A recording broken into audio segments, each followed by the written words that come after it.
taco yang akunya nggak kalah manis sama klepon atau cookies, monggo dicoba. Halal kok, fams. Hihihi, bagi yang nggak suka terlalu manis, ada si gurih dan pedas ini loh. Mau yang unik dan nyentrik, juga ada fams. Kalau yang seger dan menantang, jangan khawatir. Ada, semuanya lengkap. Cus, buruan merapat di depan TV, fams.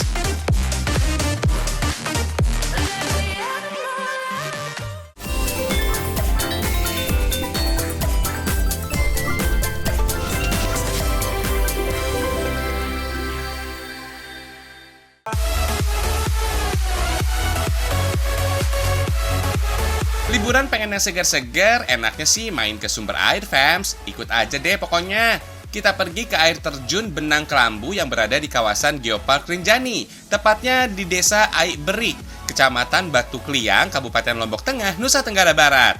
Setelah 30 menit perjalanan, rasa lelah kalian bakal terbayarkan, fams. Dijamin hilang tuh pegel linu dan encok. Hahaha. Dalam bahasa Sasak, tirai disebut kelambu. Emang sih, fams, penampakannya mirip tirai anti nyamuk. Keren banget kan? Menurut legenda warga sekitar, fams, air terjun setinggi 30 meter ini sering dipakai mandi oleh sosok reinkarnasi Dewi Anjani yang juga ibunda dari Hanoman. Percaya nggak percaya sih, fams, yang pasti sih ini indah banget. Satu lagi nih, fams, mandi di air terjun yang memiliki 3 tingkatan ini dipercaya bisa menyembuhkan berbagai macam penyakit dan membuat awet muda loh. Wah, ada bahan kaum hawa nih. Hahaha. Tapi jangan kelamaan juga mandinya. Ntar malah kembali jadi bayi kalian. Hahaha, bercanda, fams. Fams, air terjun ini bersumber langsung dari Danau Segara Anak yang ada di puncak Gunung Rinjani. Air yang mengalir dari sela-sela batu dan tanaman rimbunan terlihat seperti tirai.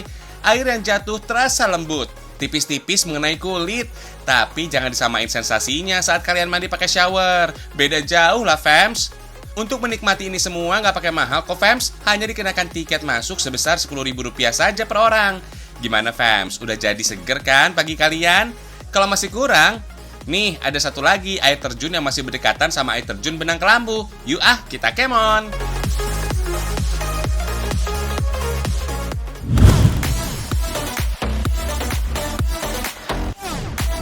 Nah, ini dia air terjun Benang Stokel. Masih satu kawasan dengan air terjun Benang Kelambu tadi, kalian hanya perlu berjalan kaki sekitar 10 menit dari pintu masuk. Setelah sampai tujuan, kalian bisa ketemu sama 2 air terjun yang gak kalah cantik. Tapi bedanya, di sini ada spot khusus yang bisa memacu adrenalin kalian. Dengan sedikit memutar jalan trekking, kalian bisa menikmati terjun dari tebing setinggi 11 meter, alias cliff jump, fams. Sebelum terjun, ada hal penting yang harus diperhatikan ya, fams. Mulai dari keadaan sekitar tebing, kedalaman kolam, dan pastikan gak ada pusaran arus di bawahnya. Ikuti panduan pengelola dan saran warga sekitar ya, fams. Kalau semua sudah aman, saatnya adrenalin bekerja, fams. Kalian harus yakin dan berani melawan rasa takut. Sensasinya itu loh, yang pasti bikin plong setelah sampai di bawah. Fams, spot jumping ini hanya bisa untuk 1 orang saja ya. Jadi kalian harus gantian. Sensasi deg-degan kadang bikin ragu buat melompat. Maklum, fams, banyaknya batu yang tertutup pepohonan juga bikin tambah serem. Tapi begitu loncat, serasa hilang deh beban hidup kalian. Hahaha.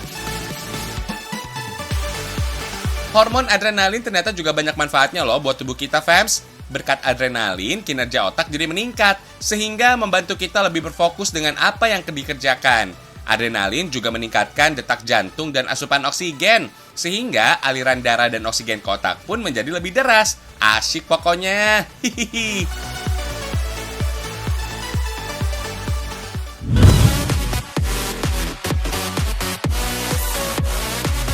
Popularitas kue klepon tetap di hati, fams. Nggak cuma versi original aja, si bulat ijo ini pun terus berinovasi. Ini dia sponge cake klepon rainbow. Prosesnya dimulai dengan membuat adonan cake, campur telur dengan gula secukupnya. Aduk hingga adonan berubah pucat. Proses ini dilakukan kurang lebih selama 10 menit.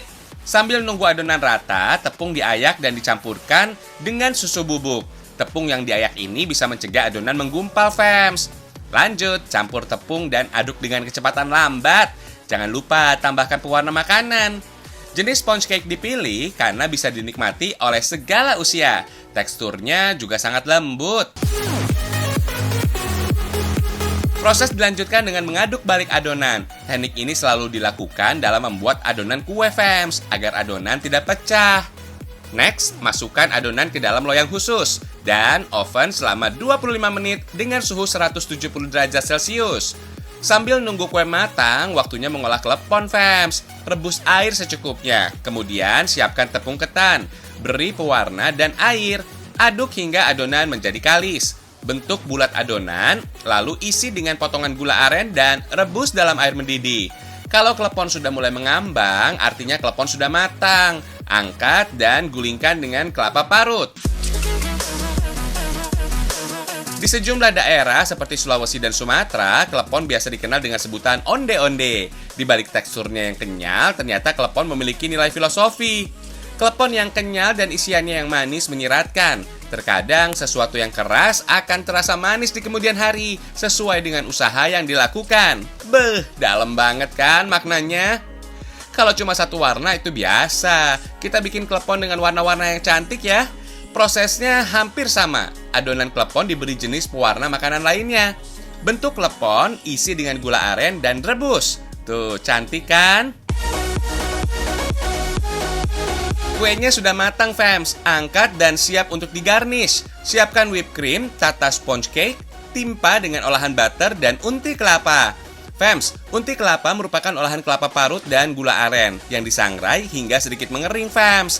Timpa lagi bagian sponge cake hingga menjadi 3 lapisan. Tutupi bagian luar sponge cake dengan whipped cream. Ratakan dan hiasi topping dengan warna-warni klepon. Menikmati olahan cake klepon ini ada 2 bonus fams. Selain ngerasain lembutnya sponge cake yang dibalut dengan unti kelapa dan whipped cream, kalian juga bakalan dimanjain dengan manisnya klepon original.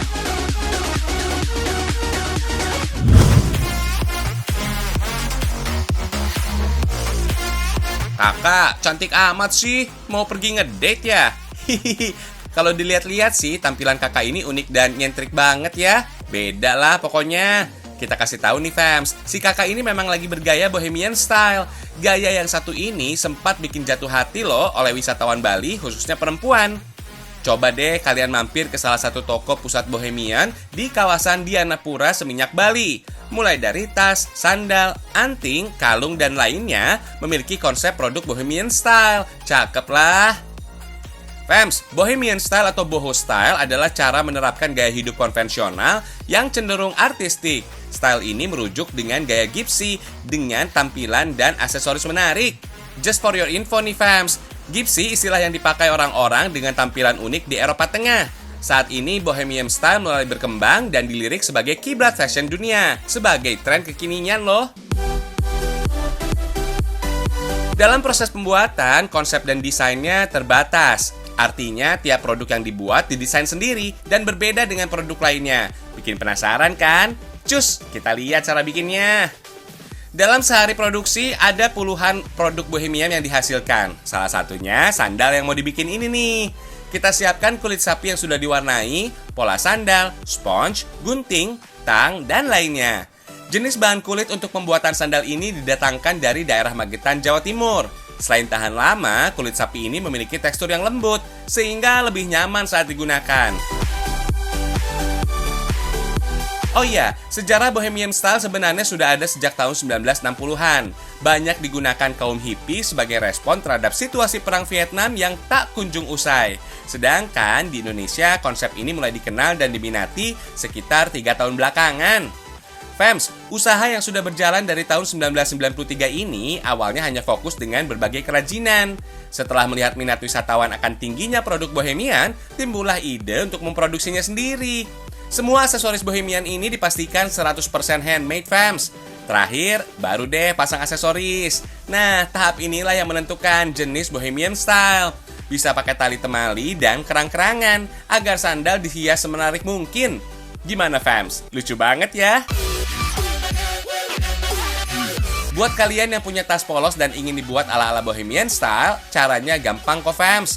Tambahkan beberapa ornamen dari kerang-kerangan, lalu rangkai sesuai dengan bentuk tas, hingga menarik. Gak pakai lama, jadi deh. Satu produk tema bohemian ini dihargai mulai dari Rp150.000 sampai dengan Rp700.000 fams. Hulala, cakep ya.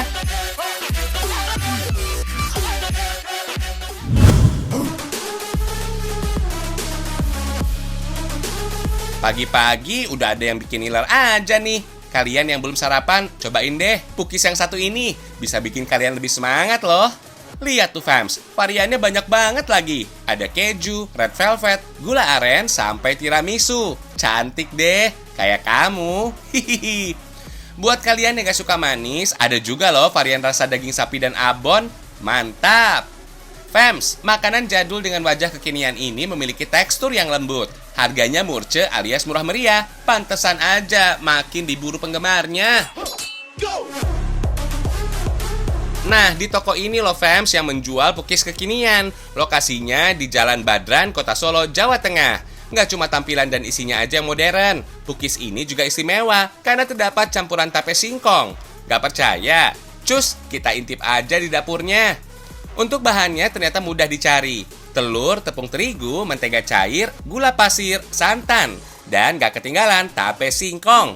Pertama kocok telur dan gula dengan mixer sampai mengembang fams. Setelah pucat, masukkan tape singkong. Kalau biasanya bikin cookies pakai tambahan ragi, cookies tape singkong ini gak perlu tambahan ragi lagi ya.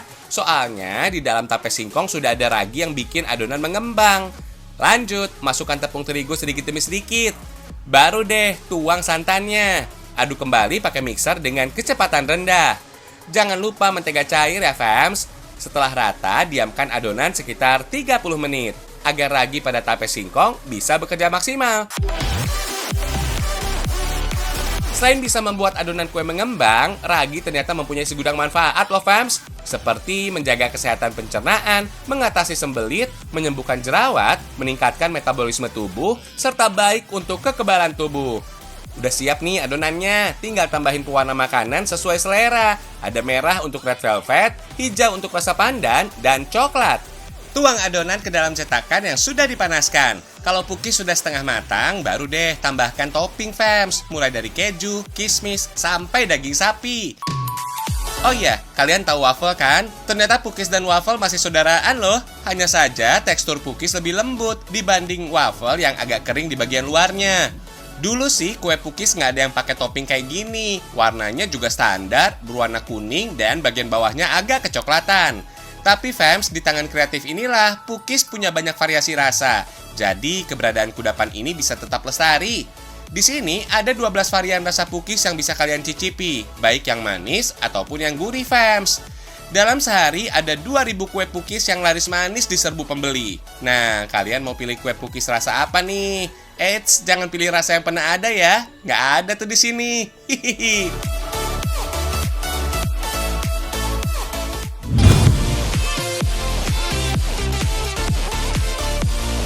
Nggak ketinggalan nih cemilan yang masih 11-12 sama pai. Kudapan ini juga wajib dibeli pas jalan-jalan ke Yogyakarta. Iya fams, bakpia. Isi kacang ijo atau keju mah biasa. Bakpia yang ini dibuat gurih-gurih pedas. Nggak usah repot bayanginnya fams, kita bikin aja ya. Untuk kulitnya masih sama kayak buat bakpia biasanya. Sediain tepung terigu, minyak, gula pasir, dan butter yang diaduk dengan mesin otomatis. For your info nih, adonan ini masih mirip banget ya dengan adonan pastry. Bedanya kulit bakpia dibuat agak crunchy karena dari campuran tepung terigu protein tinggi. Kalau sudah kalis, kulit bakpia harus diperhalus dengan mesin penggiling. Sekarang bikin isiannya ya fams. Bahannya ada cabai kering, kacang ijo, ebi, dan minyak. Di tengah gempuran kuliner kekinian, bakpia juga ikut perkembangan seperti rasa cabai ini. Bakpia dengan pastry ini nggak dibikin secara manual loh fams. Semua sudah serba otomatis, dikendalikan dengan mesin berteknologi tinggi. BTW, bakpia yang khas dari Jogja ternyata berasal dari tradisi Tiongkok fams. Nama aslinya sih Toulokpia, yang diartikan kue daging. Dulunya bakpia berisi daging babi. Sejak dibuat di Jogja, isiannya berubah jadi kacang ijo. Itu sih dulu fams, isian kacang hijau atau manis aja nggak cukup. Bakpia kini tampil beda dengan isian gurih dan pedas. Agar tampilannya lebih cantik dan berkilau, bakpia disemprot dengan cairan kuning telur. Selanjutnya, panggang dalam oven dengan suhu 220 derajat Celcius selama 17 menit. Kalau sudah matang, bakpia dikemas dengan plastik pembungkus yang ciamik. Selain makin kece, bakpia juga semakin higienis saat disantap.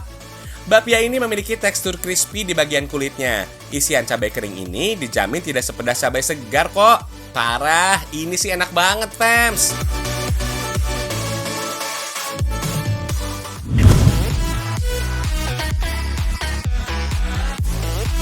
Kalau lihat motif lantai kayak gini, terkesan emang lagi ada di rumah jadul ya, fams. Kalian jangan ketinggalan zaman gitu ah. Tegel-tegel ini dulunya memang dijadikan hiasan bangunan tua. Misalnya keraton Jawa, rumah zaman Belanda, atau masjid. Tapi sekarang udah banyak kok dipakai di perumahan modern, sampai mall-mall tuh. Nggak usah basa-basi ya, langsung aja fams kita lihat pembuatannya di daerah Bantul, Yogyakarta. Sejak tahun 1927, industri rumahan ini membuat ubin-ubin bermotif klasik, fams. Motif boleh kuno, tapi tegel ini kuat banget loh. Tebalnya sekitar 2 hingga 3 cm. Berbeda dengan keramik yang tebalnya cuma setengah sampai 1 cm. Proses pembuatannya masih manual, fams. Pengrajin juga harus punya pengalaman di bidang seni. Pewarnaan menjadi proses yang paling penting, fams, agar tegel bisa terlihat cantik. Campur semen putih dengan nil atau kapur putih halus. Supaya hasilnya sempurna, takaran bahannya juga harus seimbang. Setelah rata, tinggal dicetak, fams. Ini nih cetakannya, dibuat dari baja yang diberi pengait di bagian ujungnya. Di bagian dalamnya juga ada cetakan yang berbentuk motif dari bahan kuningan. Lanjut, tuang pewarna sesuai motif supaya nggak berantakan. Gunakan wadah berbentuk corong ini. Ratakan ya, fans. Kemudian keluarkan cetakan dari kuningan tadi. Lalu isi semen yang sudah dicampur dengan mil tadi ya. Disusul campuran semen dan pasir. Terakhir, tuang pasir murni ke seluruh bagian cetakan. Tekan dan rapikan, fans. Selanjutnya, press supaya kuat dan rata. Kalau sudah, bersihkan bagian pinggirnya dengan kuas. Lepaskan cetakan dan jemur sampai kering. Proses ini butuh waktu 1 hari penuh, tapi kalau cuaca mendung bisa lebih lama tuh. Nah, ini dia hasil tegel yang sudah kering. Biar makin kuat, tegel ini harus direndam semalaman, lalu jemur kembali. Proses penjemuran kedua ini, tegel-tegel tidak boleh terkena matahari langsung ya, supaya warnanya nggak luntur. Oh iya, ubin bergambar ini hanya diproduksi berdasarkan pesanan saja. Tapi sekali produksi bisa membuat 1000 tegel loh. Dulu industri rumahan ini berlabel Fabrik Midden Java. Lalu dirubah menjadi pabrik tegel dan beton cap kunci pada tahun 1963 oleh Pemda Yogyakarta. Louis Maria Stoker, Jules Gerrit Komane, dan Insinyur Lim Ing Hue adalah nama pendirinya. Tahun 1942, banyak sekali warga negara Belanda yang pergi meninggalkan Indonesia termasuk Louis Maria Stoker. Pabrik ini hampir tidak bisa bertahan karena banyak muncul keramik jenis baru dengan harga yang lebih murah. Sampai akhirnya usaha ini diambil oleh Mata Art and Craft yang membuatnya bertahan sampai sekarang. Nama tegel berasal dari bahasa Belanda yang artinya ubin. Gak cuma terkenal di Indonesia aja, si ubin hias ini sudah terbang hingga ke negeri kincir angin. Salut deh! Bagi sebagian orang, tegel ini hanya dipakai sebagai pelengkap rumah saja. Tapi bagi seniman asli Jogja ini, tegel semen bermotif unik untuk membingkai rumah agar terlihat indah dan antik. Keren!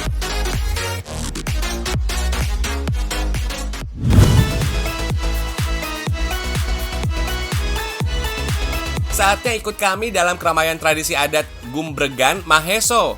Acara ini, fams, digelar sebagai ucapan syukur karena kerbau telah membantu kegiatan masyarakat, mulai dari membajak sawah hingga lainnya. Fams, memelihara kerbau memang sudah jadi tradisi turun-temurun di kampung Bulak Pepe, Kecamatan Widodaren, Ngawi. Makanya desa ini disebut juga sebagai Kampung Kerbau. Acara ini diawali mengarak tumpeng dari desa ke tempat kerbau. Dalam perjalanan, warga yang bergabung semakin banyak dan ramai. Kemudian warga berkumpul di lapangan. Setelah berdoa, tradisi ini ditutup dengan makan tumpeng bersama. Duh, jadi ikutan lapar deh. Hihihi. Sebelum acara dimulai, para ibu inilah yang menyiapkan tumpeng, fams. Biasanya sih satu RT bakal nyumbang 2 atau 3 buah tumpeng. Kebayang nggak jumlahnya? Berapa kalau di desa ini ada 7 RT? Untuk bikin botok pendamping tumpeng, bumbu harus diulek. Lalu parut kelapa deh. Campur deh dengan bumbu. Setelah rata, bungkus daun pisang, fams. Kalau sudah rapi, kukus sampai matang. Lanjut, susun tumpeng lengkap dengan lauk pauknya. Jadi deh. Bagi masyarakat lokal, fams, memiliki kerbau menjadi indikator kekayaan seseorang. Biasanya disebut rojo koyo. Di sini, kerbau senang berendam untuk menstabilkan suhu dan menghalau serangga yang hinggap di tubuhnya. Kalau sudah, kerbau dimandikan sebagai rasa terima kasih masyarakat kepada hewan peliharaan mereka. Oh iya, hewan mamalia ini juga biasa digembalakan masyarakat setiap pagi untuk mencari makanan sendiri, bermain-main, hingga bergerak bebas. Sekitar pukul 10, gerombolan kerbau akan kembali ke kandang untuk istirahat, fams. Menjelang sore, kerbau kembali digembalakan untuk mencari makan sendiri. Saat menggembala, kita harus menjaga jarak dengan kerbau ya, karena ada beberapa kerbau betina yang memiliki anak. Biasanya induknya lebih agresif dalam menjaga anaknya tuh.